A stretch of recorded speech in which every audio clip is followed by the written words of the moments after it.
കുടുംബ പശ്ചാത്തലം നോക്കുമ്പോൾ മാസത്തിൻ്റെ ആദ്യ പകുതിയിൽ 7-ലെ സൂര്യൻ ദാമ്പത്യത്തിൽ അസ്വാരസ്യങ്ങൾക്ക് ഇടയാക്കാം.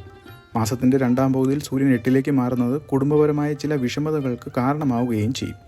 7-ാം ഭാവത്തിലൂടെയും 8-ാം ഭാവത്തിലൂടെയുമുള്ള ബുധൻ്റെ സഞ്ചാരം ആശയവിനിമയത്തിൽ ശ്രദ്ധ പുലർത്തുന്നതായി കാണിക്കുകയും ചെയ്യുന്നുണ്ട്. തെറ്റിദ്ധാരണകൾ ഒഴിവാക്കേണ്ടതാണ്.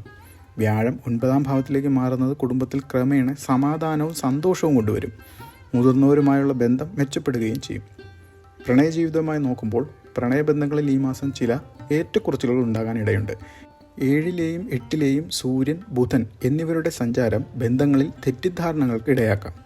6-ലെ ശുക്രൻ പ്രണയകാര്യങ്ങൾക്ക് അത്ര അനുകൂലവുമല്ല.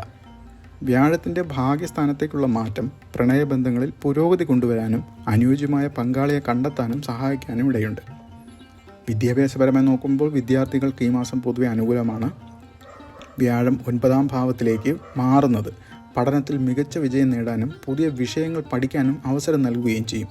മത്സര പരീക്ഷകളിൽ വിജയം 6-ലെ ശനി, രാഹു എന്നിവരുടെ പിന്തുണയും ഉണ്ടാകും. ഓരോ ആഴ്ചയിലെയും വിശകലനം നോക്കാം.